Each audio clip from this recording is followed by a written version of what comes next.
PMC ప్రేక్షకులకి నమస్తే అండి. ఈరోజు భద్రాద్రి కొత్తగూడెం జిల్లా ఇల్లందులో ఉన్నాం. మరి ఇక్కడ నాతో పాటు గంజి పద్మశ్రీ గారు ఉన్నారన్నమాట. తను ధ్యాన పరిచయం, ధ్యాన అనుభవాలు తీసుకుందాం.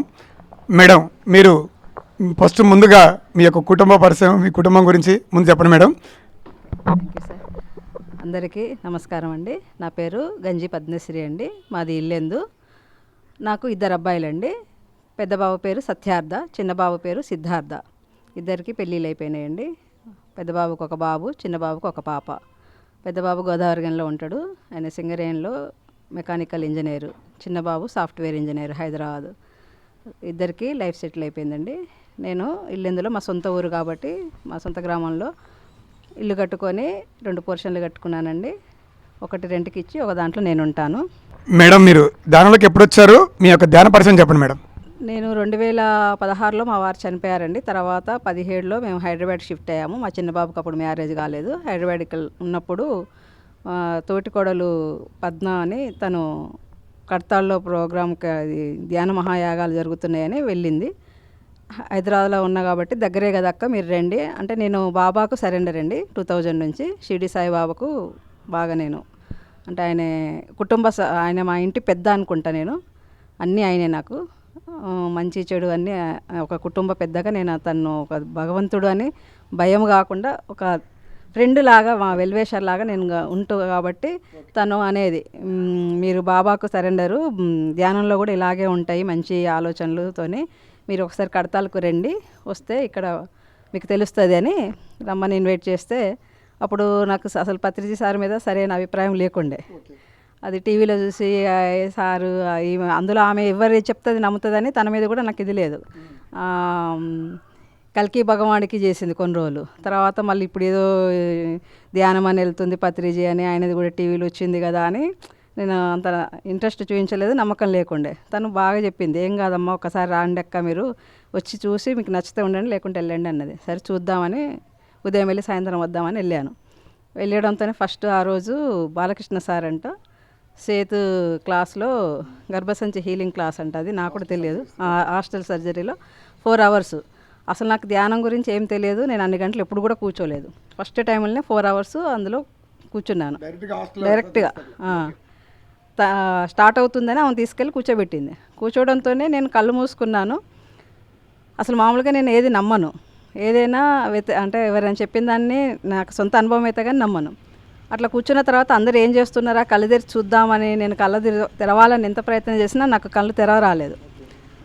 అసలు నా బాడీ నాకు తెలియకుండా మొత్తం ఇట్లా ఊగిపోతూ ఉంది. ఏంటి ఇట్లా అవుతుంది అని అట్లాగే గమనించుకుంటున్నా. సార్ చెప్పేటివన్నీ అర్థమవుతున్నాయి. మీకు మాస్టర్స్ వచ్చారు, మంచి స్మెల్ వస్తుంటుంది అని ఏం చెప్తే అవి నాకు అన్నీ జరుగుతున్నాయి. గర్భసంచి హీలింగ్ అయినప్పుడు కూడా మీకు ఒక చెడు వాసన వస్తుంది అన్నప్పుడు కూడా అలాగే బ్యాడ్ స్మెల్ వచ్చింది. ఏంటి ఏది చెప్తే జరుగుతున్నాయి అసలు ఏంటి అని మళ్ళీ నేను బయట ఏమన్నా నాకు ఒక్కదానికైనా మిగతా వాళ్ళకు కూడా ఇలాగే ఉందా అని చూద్దామని కళ్ళు తెరుద్దామన్నా తెర రాలేదు. అసలు ఒక అనుభూతికి లోనయ్యాను. నాకు తెలియకుండా 4 hours అయిపోయింది. క్లాస్ అంతా అయిపోయినాక సార్ ఇప్పుడు మీరు మీ హ్యాండ్స్ తీసి కళ్ళ మీద పెట్టుకోండి, ఓపెన్ చేయండి అన్నప్పుడు అప్పుడు నా చేతులు కూడా ఓపెన్ అయినాయి. అప్పుడు నా కళ్ళు తెరిచి నేను చూశాను. అందరూ అనుభవాలు చెప్పారు. మా తోటికోళ్ళు కూడా అడిగింది పద్మ, నీకేమన్నా వచ్చిందా అక్క అంటే ఇట్లా జరిగింది అన్న. సార్కి చెప్పండి అన్నది. నేను చెప్పను అని నేను చెప్పలేదు. అందరు వెళ్ళిన తర్వాత తనే వెళ్ళి సారు మా అక్కకి ఇట్లా వచ్చిందంట అని అన్నది. ఏ ఊరమ్మా ఏంటి అని సార్ అడిగారు. ఫస్ట్ నేను సార్కి ఫస్ట్ వేసిన క్వశ్చన్ ఏంటంటే, సార్ మీకేమన్నా అది హిప్నాటిజం తెలుసా, మ్యాజిక్ ఏమన్నా మీరు కనికట్టు వస్తుందా మీకేమన్నా అని అడిగాను. మీరు ఏమన్నా కనికట్టు చేస్తారా అని. ఎందుకు అట్లా అడిగావంటే, మీరు చెప్పినప్పుడు నేను కళ్ళు మూసుకున్నా, మళ్ళీ తర్వాత మీరు తెరవమనే రాక నాకు ఓపెన్ కాలేదు, ఇట్లా అనిపించింది, మీరేమైనా కనికట్టు చేశారేమో అని నాకు అనిపించింది అని అన్నా. సరే నీకు అంత ఇది ఉంటే నేనేం చెప్పాను ఇప్పుడు నీకు, నువ్వు ఆ పెద్ద పిరమిడ్కి వెళ్ళావంటే ఇంకా వెళ్ళలేదు, ఇప్పుడే వచ్చి ఇప్పుడు ఇట్లా కూర్చున్నాము అన్నాను. అయితే మీరు తర్వాత పెద్ద మెగా పిరమిడ్ ఉంది కదా, ఆ పిరమిడ్లోకి వెళ్ళి కూర్చోండి, మీకు తెలుస్తుంది, నేను చెప్పాల్సిన పని లేదన్నారు. సరే అయినా పిరమిడ్లోకి వెళ్ళాము. అందులో అది బాబాజీది వేవ్ అని ఉందిగా ఒకటి గృహ, అందులో కూర్చున్న తర్వాత ఒక 5 minutesలో నాకు తెలియకుండానే దుఃఖం వచ్చేస్తుంది. దుఃఖం వస్తూ ఇన్ని సంవత్సరాల తర్వాత నేను నా వాళ్ళ దగ్గరికి వెళ్ళాను, నా సొంత వాళ్ళని నేను కలుసుకున్నాను అన్న మన సొంత వాళ్ళను వదిలిపెట్టి చాలా సంవత్సరాల తర్వాత కలిస్తే ఒకలాంటి అది దుఃఖము ఆనందం రెండు కలిపి కళ్ళకి ఇట్లా నీళ్ళు గారిపోతున్నాయి తెలియకుండానే. అసలు చాలా అనుభూతిలోనైనా అందులో మళ్ళీ ఫేస్ అంటే మనుషులు నీడలు ఇలా నా ముందు నుంచి వెళ్తున్నట్టు అనిపించినాయి. అసలు నా వాళ్ళకు నేనేదో దగ్గర నా ఇంటికి నేను వచ్చిన అన్న ఫీలింగ్ కలిగింది. చాలా హ్యాపీ అనిపించి అసలు సాయంత్రం వస్తాను అనుకున్న దాన్ని బట్టలు కూడా తీసుకెళ్ళలేదు. ఆ నైట్ అక్కడే ఉండి తెల్లారి సాయంత్రం వెళ్ళాను. నెక్స్ట్ డే తెల్లారి సాయంత్రం వెళ్ళాను. చలికాలం కాబట్టి ఇక స్నానం చేయకుండా పెద్ద ఇబ్బంది అనిపించలేదు. అలాగే ఉన్నా అసలు ఇక చాలా హ్యాపీగా ఫీల్ అయ్యాను. అప్పటి నుంచి నాకు ధ్యానం. మేడం అక్కడ మరి పత్రిజీ ధ్యానమాయకంలో మరి పత్రిసారి గురుగారిని చూస్తారా? గురుగారిని చూస్తే మీకు గురుగారి మీద ఎలాంటి అభిప్రాయం కలిగింది అది చెప్పండి. గురుగారి గురించి సేమ్ మా నాన్నగారిని చూసినట్టు అనిపించిందండి. ఎందుకంటే మా నాన్నగారు కూడా షిరిడి సాయిబాబా భక్తుడు. ఆ పోలికలు కూడా అలాగే ఉంటాయి. ఆ డ్రెస్సింగ్ కూడా సేమ్ మా నాన్నగారు అలాగే కుర్తా పైజామా వేసుకుంటారు. ఆ హుందాతనము, హైటు, కలర్ అసలు ఆయనను చూస్తే మా నాన్నగారు లాగే అనిపించి తర్వాత నేను సార్కి సరెండర్ అయిపోయాను. చాలా సార్కి అంటే నేను ఫస్ట్ షిరిడి సాయిబాబాను కూడా విమర్శించాను. తర్వాత ఆయన అనుభవాలతోనే నేను సరెండర్ అయినా. సేమ్ పత్రిజీ సార్ని కూడా అలాగే విమర్శన నుంచి నేను సరెండర్ అయిపోయాను. తర్వాత ఇక చాలా అనుభవాలు ఇదైనాయి నాకు. అనుకోకుండా ఇల్లు కట్టుకునేటప్పుడు కూడా నాకు ఈ పిరమిడు రమేష్ సార్ మీ ద్వారానే నాకు ఈ మెర్కబా పిరమిడ్ వచ్చేసింది. ఇల్లు కంటే ముందే మెర్కబా పిరమిడ్ అయింది. అది కూడా నేను పద్మతోనే తోటికోడలతోనే ఒకసారి అనంతలక్ష్మి మేడం వాళ్ళ ఇంటికి వెళ్ళి వాళ్ళ పిరమిడ్లో ఒక 5 నిమిషాలు కూర్చుంటే చాలా హ్యాపీగా అనిపించింది. మీకు ఇప్పుడు ఈ చక్కటి పిరమిడ్, అద్భుతమైన పిరమిడ్ కట్టుకున్నారు. అసలు పిరమిడ్ కట్టుకోవాలని మీకు ఎందుకు అనిపించింది? అంటే ఎవరి ఇన్స్పిరేషన్ ఏంటి? అసలు మరి ఎందుకు కట్టుకోవాలనిపించింది అది కొద్దిగా చెప్పండి మీరు. అసలు నాకు పిరమిడ్ ఇంత శక్తి ఉంటుంది, దీనికి ఇంత ఎనర్జీ ఉంటుందని ఏమీ తెలియదు సార్. కాకపోతే 2 పోర్షన్లు ఇల్లు కట్టుకుంటున్నా. మా వారు చనిపోయిన తర్వాత వచ్చిన అమౌంట్తో అంతకుముందు ప్లేస్ ఉంది. ఎలాగ ఇల్లు 2 పోర్షన్లు కట్టుకుంటున్నా కదా, పైన ఒక పెంట్ హౌస్ లాగా ఒక రూమ్ ఎట్లాగ వేసుకుంటే బాగుంటుంది. కోతులు వచ్చినా ఫంక్షన్ అయినా ఒక రూమ్ అనేది ఉంటుంది కదా. ఆ రూమ్ వేసుకునే రూమ్ ఏదో ఇప్పుడు వాళ్ళ ఇంట్లో చూశాను కదా, అదేదో మెర్కబా పిరమిడ్ అన్నారు, దాంట్లో కూర్చుంటే బాగుంది. ఒక రూమ్ ఏదేదో అట్లా వేసుకుంటే అయిపోతుంది కదా అనుకున్నా. కానీ దీనికి ఇంత ఎనర్జీ ఉంటుంది, దీనికి ఇంత మహిమ ఇంత ఉంటుంది అని నాకేం తెలియదు. కాకపోతే ఎట్లాగో ఒక రూమ్ వేసుకోవాలనుకున్నా కాబట్టి ఆ రూమ్ ఏదో ఇలా వేసుకుందాం అనుకొని ఆ పిరమిడ్ లాగా వేద్దాం అనుకొని మీకు చెప్పాను. చెప్తే మీరు మనుషుల్ని సత్తుపల్లి నుంచి తీసుకొచ్చారు. 1 మంత్లో అయిపోయింది. ఈ ఇల్లు కంటే ముందే ఆ పిరమిడ్ కంప్లైంట్ అయ్యేటప్పుడు అందరూ మాస్టర్స్, మన పుల్లారావు సారు, సుబ్బారావు సారు వీళ్ళందరూ వచ్చినప్పుడు అన్నారు, ఎస్వి సార్ గిట్లా, అరే ఈ పిరమిడ్ కట్టడం మాటలు కాదు మేడం, చాలా అది ఇంత భాగ్యం ఉంటే కానీ కట్టరు అంటే, ఏంటి వీళ్ళు ఇంత ఇది చెప్తున్నారు, పిరమిడ్లో ఇంత శక్తి ఉంటుందా, అసలు దీని గురించి నాకు ఏం తెలియకుండా మరి నాకు భగవంతుడు ఎందుకు ఇది ఇచ్చాడు, నాతో ఎందుకు గట్టిస్తున్నాడు నాకు తెలియకుండానే, మరి నాకైతే దీని వాల్యూ ఏం తెలియదు. కానీ నేను అనుకోవడంతోనే ఇల్లు కంటే ముందు అసలు అమౌంట్ కూడా ఉండి కట్టింది అయితే కాదు. ఫస్ట్ కూడా ఇల్లు కడదాం అనుకున్న అమౌంట్ ఒకరి దగ్గర ఉండే, ఆ అమౌంట్ వస్తే కట్టాలనుకున్నా. ఆ అమౌంట్ రాకుండానే నాకు ఇల్లు అయింది, పిరమిడ్ అయింది. ఇప్పటికి ఇంకా అమౌంట్ రాలేదు, అది కానీ ఇల్లు మాత్రం కంప్లీట్ చేసింది. మరి పిరమిడ్ కట్టుకున్నారు, మీ పిరమిడ్లో ఎవరికైనా ధ్యానం మరి మీరు చేస్తున్నారా? లేకపోతే పిరమిడ్ కట్టిన తర్వాత మీ యొక్క అనుభవాలు ఏంటి, ఏమైనా మార్పు మీ కుటుంబంలో కానీ మీలో కానీ అవి చెప్పండి. పిరమిడ్ కట్టిన తర్వాత చాలా అద్భుతం సార్. పిరమిడ్ కట్టిన తర్వాత కూడా నాలో తెలియని ఎనర్జీ, అసలు మామూలుగానే నేను చాలా యాక్టివ్గా ఉంటా. అలాంటిది కాకపోతే ఇంక అప్పుడు కొంచెం మోకాళ్ళు నొప్పులు, నడుము నొప్పి ఉండేది. ఇప్పుడు ఎలాంటి నొప్పి లేదు, ఎలాంటి ప్రాబ్లం అసలు. ఇక నేను మాట్లాడినా కానీ స్టాప్ ఉండదు. ఇంతకుముందు కొంచెం మాట్లాడితే ఆయాసము, నీరసము, కొంచెం పని చేస్తే మళ్ళీ రెస్ట్ తీసుకోవడం అనేది ఉండేది. అలాంటిది ఈ మధ్య కాలంలో మాత్రము మన ఇంటికి ఇప్పుడు రోజు ధ్యానానికి వస్తారు. ఫస్ట్ 1-2 వచ్చేది, తర్వాత 3 మా ఇంట్లో రెంట్కున్న ఆవిడ, మా సిస్టరు మహాలక్ష్మి, అట్లా 3-4 ఇప్పుడు ఒక 10 మంది వరకు అయ్యారు. అలా రోజు ఈవినింగ్ 7 నుంచి 9 వరకు ప్రతిరోజు ధ్యానం ఉంటుంది. ఆ ధ్యానం వల్ల ప్లస్ నాకు సత్సంగము, వాళ్ళకి ఏదైనా సమస్యలు ఉన్నా వాళ్ళు షేర్ చేసుకుంటారు. అసలు ఇక నా పిల్లలు, నా కుటుంబం అనేది నాకు వాళ్ళు దూరంగా ఉన్నా కానీ నా ధ్యాన కుటుంబము, ఈ ఆత్మ బంధువులు వీళ్ళే నా కుటుంబం లాగా. నేను రోజు వీళ్ళతోనే గడిచిపోతుంది. నేను ఒక్కదాన్ని ఉంటాను అన్న ఫీలింగ్ నాకు అసలు ఉండదు సార్. మేడం, మీరు ధ్యానంకి రాకముందు ఎలా ఉన్నారు? ధ్యానంలోకి వచ్చిన ధ్యానం చేస్తున్నారు, ఆల్రెడీ ధ్యానం చేపిస్తున్నారు, ఓకే, ఇప్పుడు మీది ఎలా ఉంది జీవితం? అంటే ధ్యానం చేయకముందు ఏంటి, ధ్యానం చేసిన తర్వాత మీలో మార్పు ఏంటి? కొద్ది అనుభవాలు పిఎంసి ప్రేక్షకులు చెప్పండి మేడం. చాలా గొప్ప అనుభవాలు సార్.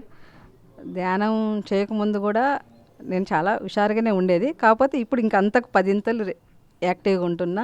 ప్లస్ నాకు నేను అప్పుడు మా వారి శాలరీ ఉండేది, కొంచెం ఇంట్రెస్ట్లకు వచ్చి చేతి నిండా పైసలు ఉండేది.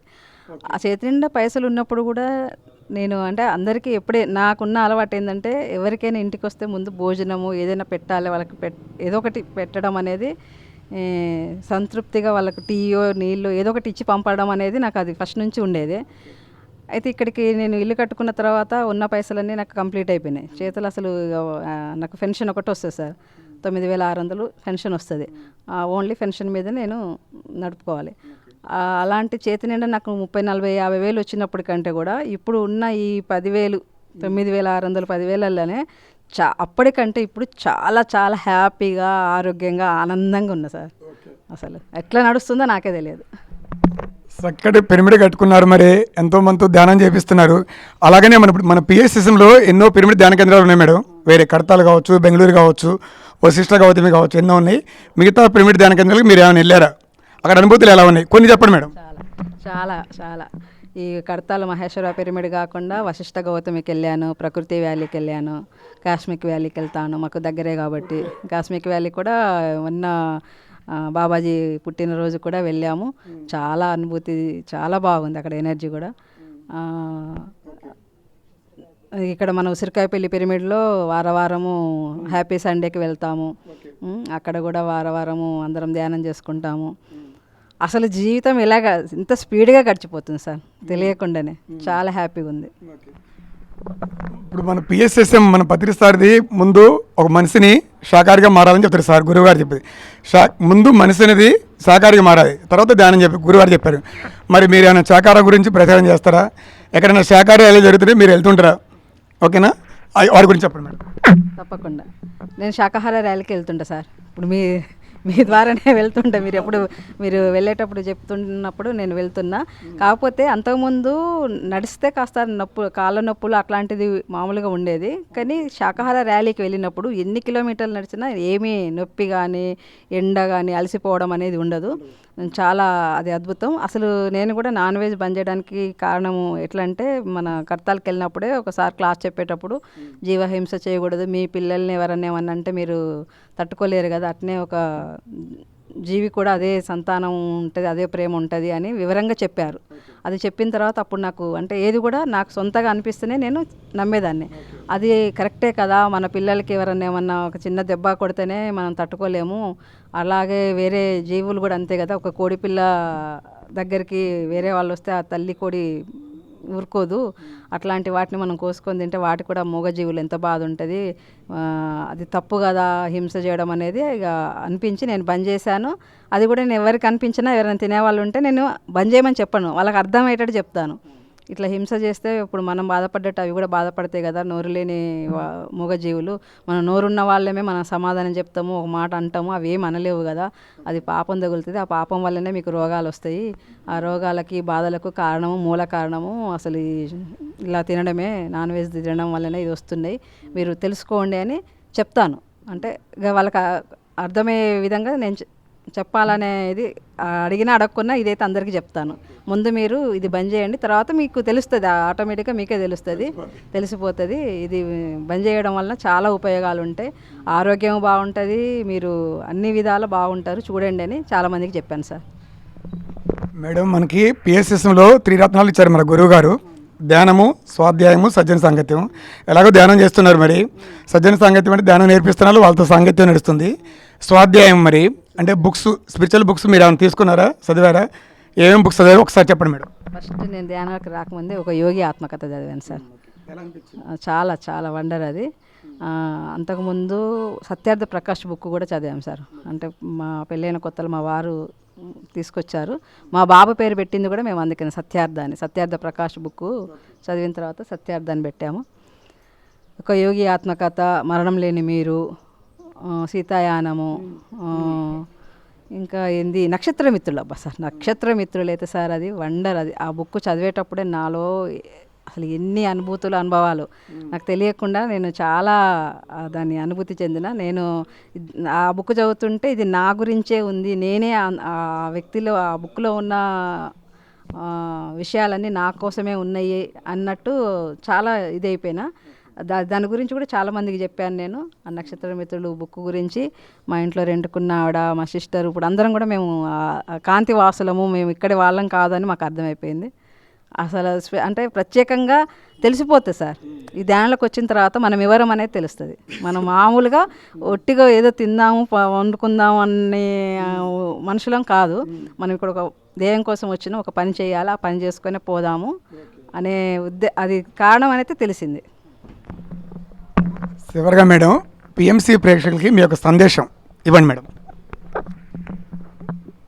అందరికీ కూడా అండి, మనము భూమి మీదకి వచ్చిన వెంటనే కారణంతోనే వస్తాము. వచ్చిన కారణం తెలుసుకొని కంప్లీట్ చేసుకొని వెళ్తే వచ్చిన పని చేసుకున్న తృప్తి ఉంటుంది, మళ్ళీ రావాల్సిన అవసరం కూడా ఉండదు. ఒక స్కూల్కి పిల్లవాడు వెళితే స్కూల్లో చదువుకొని మంచి మార్కులతో పాస్ అయ్యి ర్యాంకు తెచ్చుకుంటే పేరెంట్స్కి ఎంత ఆనందం ఉంటుందో, మనం ఈ భూమి మీదకి వచ్చి మన పని మనం కంప్లీట్ చేసుకొని వచ్చిన పని సాధించుకొని మనం మన అసలు లోకం, మన పైలోకం, మన ఇంటికి మనం వెళ్ళినప్పుడు అక్కడ మన పూర్ణాత్మ కూడా అదే విధంగా ఆనందపడుతుంది. నువ్వు భూమి మీదకి వెళ్ళిన పని కంప్లీట్ చేసుకున్నావు శబాష్ అని హ్యాపీగా ఫీల్ అవుతాం. మనం ఫీల్ అవుతాము. మన పేరెంట్స్ ఎట్లా పిల్లలు స్కూల్ నుంచి మార్కులు తెచ్చుకుంటే ఎట్లా ఫీల్ అవుతారో మన ఆత్మ కూడా, పూర్ణాత్మ కూడా తృప్తిగా ఫీల్ అవుతుంది. అందరూ కూడా మనం వచ్చిన పని తెలుసుకోండి, సంపూర్ణంగా జీవించండి, జీవిద్దనిద్దాం అందరినీ, మనం బ్రతుకుదాం, అందరినీ బ్రతకనిద్దాం. పిఎంసి ప్రేక్షకులకు మరి ఈరోజు మరి ఇల్లందులో మరి పద్మశ్రీ మేడం గారిది ధ్యాన పరిచయం, తన యొక్క ధ్యానానుభవాలు, ధ్యాన జీవితం చక్కగా విన్నామండి. మరి ఇంకో మాస్టర్స్తో మరి ఇంకొక అనుభవాలు తీసుకుందాం. మరి థ్యాంక్ యూ అండి. Thank you.